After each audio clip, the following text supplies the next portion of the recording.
Football के बहुत संभावनाएं हैं, नेशनल इंटरनेशनल तक ले जाने के लिए भविष्य में क्या सपोर्ट करेंगे आप? नहीं, मैं समझता हूँ कि देखिए आसाम में फुटबॉल की बहुत संभावना है और यहाँ के मुख्यमंत्री हेमंत बिश्व शर्मा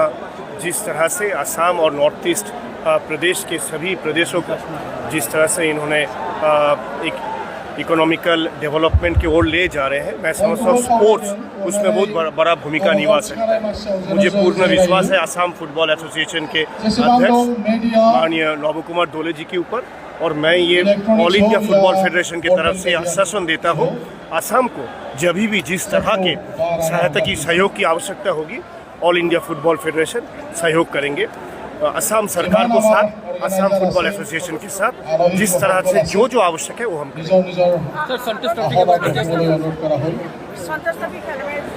हमने ये बात करेंगे यहाँ के अध्यक्ष नवो कुमार दोले जी से और यहाँ के प्रमोद बोरो से बात करेंगे और यहाँ के सरकार प्रदेश सरकार के भी सहयोग से किस तरह से इस बोरोलैंड में संतोष ट्रॉफी का एक ग्रुप का मैच हो सके, 15 मैच किया जा सकता, उसकी व्यवस्था हम लोग करेंगे।